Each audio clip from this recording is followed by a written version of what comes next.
साहेब चरनिया में चला भैया पार कई दिन भव से तो हार नैया पार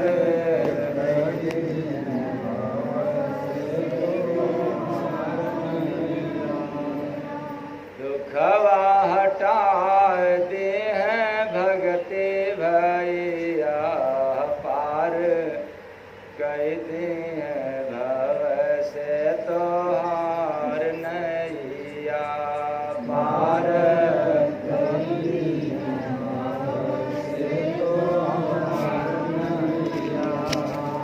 सतगुरु शरणिया समय माया पार तारन तार हो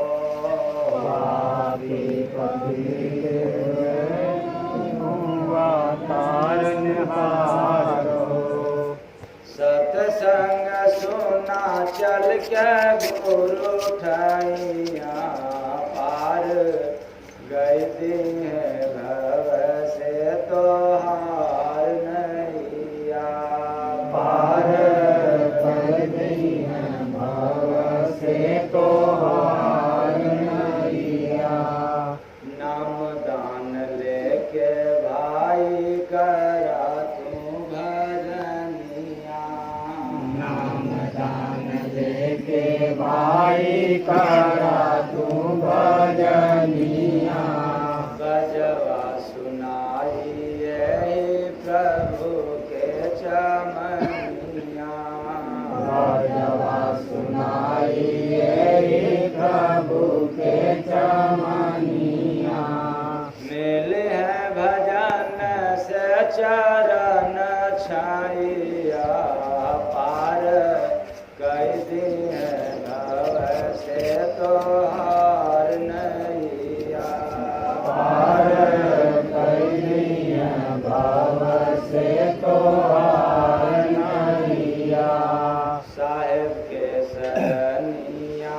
में बना सेवादार हो साहेब के शरणिया में बना सेवादार हो सेवा के प्रताप से हटी अहंकार हो सेवा के प्रताप से हटी अहंकार हो अब के साहेब कह धरा पैया पार कई दिन भव से तो हार नैया पार कई दिन भव से तो हार नैया जय गुरु बंदे स्वामी बड़न सरकार हो जय गुरु बंदे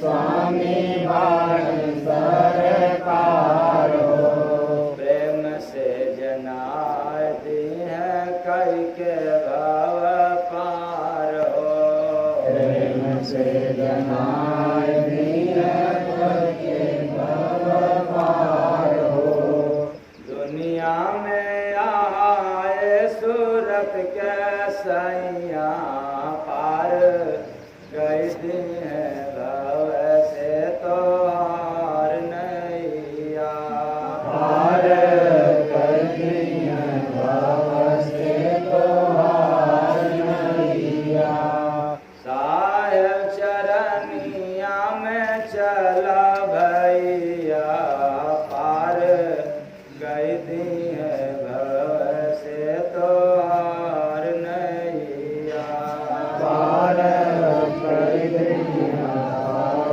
से तो हार नैया साहेब सबका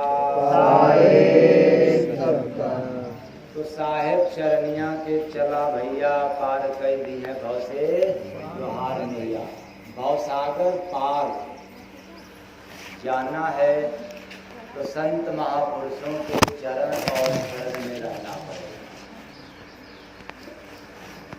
ऐसा क्यों? क्योंकि हम लोग मझधार में, मझधार का तात्पर्य बीच, किसी किनारे की तरफ नहीं है, किनारे का कोई पता नहीं, बीच में पड़े हैं। और किधर भी जाओगे डर है फंसने का, डूबने का। मझधार है दुख और सुख के मध्य में पड़े रहना। आज किसी भी व्यक्ति को दुख सहने की सामर्थ्य नहीं है। माना कि पहलवान है, ज्ञानवान है, विद्वान है, धनवान है, लेकिन इतना भी धन नहीं है उसके पास कि बीमारी दूर करा दे, और इतना भी ताकत नहीं है कि दुख को सहन कर सके। ये सब कमजोर हो चुके हैं, ऐसे मध्य में पड़े हैं। इसलिए अचेतन प्राणियों, इस संसार में जब हमें मध्य में रहना है, दुख और सुख के बीच में रहना है, न कायदे से हम सुख झेल पाएंगे और ना ही कायदे से दुख, तो इनसे छुटकारा पाना अनिवार्य है। क्योंकि दुख आएगा तो विचलित हो जाओगे और सुख मिलेगा तो अहंकारी हो जाओगे। ये दोनों बड़ा खतरनाक है, इसलिए आत्मा के लिए बंधनकारी है पुण्य और पाप। दुख और सुख दोनों बंधनकारी है। तो फिर बंधन से छुटकारा कौन दिलाता है? शांति। क्या दिलाता है? शांति मिलता है आप लोगों को। हाँ? अरे धन देखोगे तो शांति नहीं मिलेगी। हाँ? क्या बात, रुपया तुम्हारे पॉकेट में रहे तो भी शांति नहीं मिल सकती। कहाँ मिलेगा? यही तलाश करना है। ये शांति बिना संत शरण में गए न मिला है न कभी मिलेगा। अगर कहीं मिलता भी है तो क्षणिक है, लेकिन संतों के शरण में तो टिकने वाला शांति मिलता है। इसलिए शांति की तलाश करना चाहिए। हमें वो काम करना है कि सुख मिले, ऐसी बात नहीं है। हमें ऐसा काम करना है कि शांति मिले। काम तो दीमक भी करता है, सुबह से लेकर के शाम तक। दीमक जानते हो आप लोग? यदि कपड़ा को रख दो तो रात भर दीमक क्या कर देगा? काम तो वो भी किया, काम आप भी कर रहे हो, लेकिन दोनों में से किसी को शांति नहीं मिला। हो सकता है सुख मिला हो, तो सुख तो निंदा भी करने से मिलता है। यदि आप किसी की निंदा करोगे, किसी की चुगलाई बुराई करोगे तो भी आपको सुख मिलेगा, लेकिन ये सुख ठहरने वाला नहीं है, क्षणिक है। फिर ऐसी सुख और फिर दुख, यही दोनों बड़ा मकर जाल है, यही मध्य है, यही मझधार है। और इसके पार जाना है। न दुख मुझे परेशान करे, न सुख मुझे परेशान करे। अब हमें ये दुख में भी और सुख में, दोनों में शांति मिले, इसके लिए तो क्या करना पड़ेगा? 9900 हाँ रबड़ी दूध मलाई। तो साहेब चरनिया में चला भैया, पार गए दे हैं भव से तो हार नैया, पार कर दे हैं भव से तो हार नैया। तो संतों की संगत में जाना पड़ेगा, उनके सानिध्य में मुझे रहना पड़ेगा, उनके कथनानुसार मुझे जीव को उपार्जन करना पड़ेगा।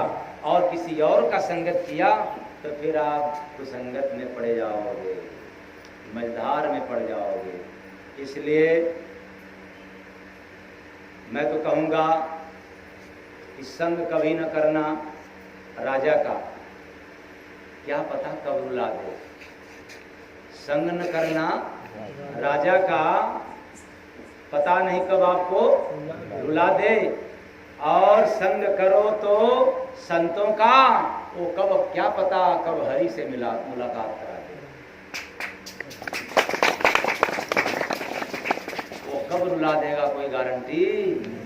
और संत कब श्रीकांत से मिला देगा इसकी कोई गारंटी नहीं है। इसलिए संग मुझे करना ही है इस समाज में, संसार में, तो किसी संत महापुरुष से करा दें। तो भवसागर पार कराने का क्षमता है उनके पास, उनको अधिकार मिला है और इस अधिकार का कोई हनन नहीं कर सकता, इस अधिकार को कोई चुरा नहीं सकता। बाकी जो अधिकार है समाज के द्वारा है वो समाप्त हो जाने वाला है, लेकिन ये अधिकार परमात्मा के दरबार से मिला रहता है संतों को, इसलिए संसार में कोई छीनने वाला नहीं होता है। इसलिए हमें संतों के शरण में जाना चाहिए। तो साहेब चरनिया में चला भैया पार गए दे भव से तो हार नैया, पार कर दिया भव से तो हार नैया। आप लोगों को पता होना चाहिए कि जैसे चावल में दूध में चावल मिला देने से क्या बनता है? खीर बनता है, ये तो सभी लोगों को पता है। वैसे सदगुरु के चरणों में शीश झुका देने से तकदीर बनता है। क्या बनता है? कोई माई का लाल पैदा नहीं हुआ है कि तकदीर नया बना दे, किसी को अधिकार ही नहीं मिला है। समस्त वेद पुराण का अध्ययन कर लो, कितना भी राम नाम जप लो, लेकिन तकदीर की सुधार नहीं कर सकता तब तक जब तक जो तकदीर को बनाने वाला न मिल जाए। क्योंकि हमारे पास जो तकदीर है वो तो ले करके आया हूं, वो तो मिल रहा है, उसी में तो हम उलझ रहे हैं, उसी के अनुसार तो हम झेल रहे हैं। ये पाप पुण्य, ये दुख और सुख, ये पहले के तकदीर में ही है। और अब जो कर रहे हो फिर उसी में आएगा। जब संत सदगुरु मिलते हैं तब इससे पार कराने वाला, तकदीर बनाने वाला रास्ता दिखलाते हैं। इसलिए हमें संतों के शरण में जाना चाहिए, नहीं तो क्या होगा? काल के दरबार में जाना पड़ेगा। और जब काल के दरबार में जाओगे तब ये तो बार बार करना पड़ता है। यहाँ आप लोग पैसा कमाते हो, देवता लोग पैसा कमाते हैं, देवियाँ हिसाब मांगती हैं। उल्टा नियम, पैसा कमाते हो आप लोग, देवता लोग, हिसाब कौन मांगती है? देवी लोग। और ना दो हिसाब तब यही दाग लगाए। लगता है कहीं न कहीं दाल में क्या भाई, दाल में काला है, कहीं और आप खर्च दे रहे हो। जाओ उधर खाना खाओ, इधर खर्चा देते हो, इधर कम दे रहे हो। अरे 7 फेरे लगाए हो, पवित्र बंधन। और कमाते हो, यदि माता पिता में खर्च करना चालू कर दिया तो कान उठना शुरू कर देंगे। किसी का सानिध्य, किसी का भी शरण आपको हमेशा भवसागर में डुबोने वाला है, मझधार में लाने वाला है, कोई मुक्त कराने वाला नहीं है, पार कराने वाला नहीं है, क्योंकि सब मतलबी है। एक धरा पर संत पद ही है, संत की गरिमा ही है, ऐसा संतों की महिमा ही है। बस वो आपको मुक्त कराते हैं, वो पार कराते हैं। क्यों कराते हैं? कोई आसान नहीं है संतों का, क्योंकि उनको अधिकार मिला है, उन्हीं को पावर मिला है कि आप जिस पर प्रसन्न हो जाओ, खुश हो जाओ, उस आत्मा की तारण तार कर दो। ये काल चक्र में न फंसे, बार बार जन्म मरण अर्थात दुख सुख में न फंसे, ये चला जाए आनंद में, शांति में।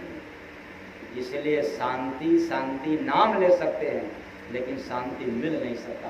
वैसे जैसे गुड़ बाहर हो, दूर हो, और कहो गुड़ गुड़ गुड़ आ जाएगा मुंह में।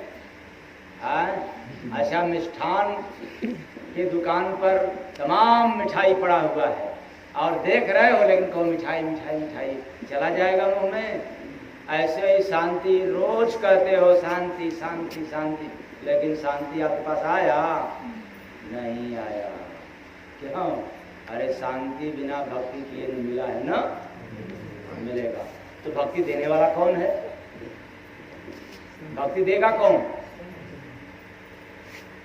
भक्ति तात अनुपम सुख मूला, रामचरितमानस में भक्ति तात अनुपम सुख मूला। अब मिल ही जे संत हो ही अनुकूला। कोई संत आपसे प्रसन्न हो गया, खुश हो गया तो आपको भक्ति दे देगा। वैसे जैसे भगवान राम खुश हो गए सबरी से तो क्या दिए? माल खजाना नहीं, नौदा भक्ति दे दी। और किस लिए भक्ति दिया? कि भक्ति तेरे पास रहेगा सबरी तो मुझे बार बार तेरे पास से आना पड़ेगा, और जिसके पास भक्ति नहीं रहेगा उसको मेरे पास आना पड़ेगा, दौड़ना पड़ेगा। इसलिए मोह को कहाँ ढूंढे रे बंदे, मैं तो तेरे पास हूँ। जिसके पास भक्ति रहेगा उसके पास खुदा जाएगा, और जिसके पास पूजा पाठ केवल रहेगा, तीर्थ व्रत, उसको पीछे पीछे घूमना पड़ेगा गली गली। भगवान इधर है, भगवान उधर है, भगवान किधर है? और है कहाँ भगवान? मन मंदिर में। तो साहेब चरनिया में चला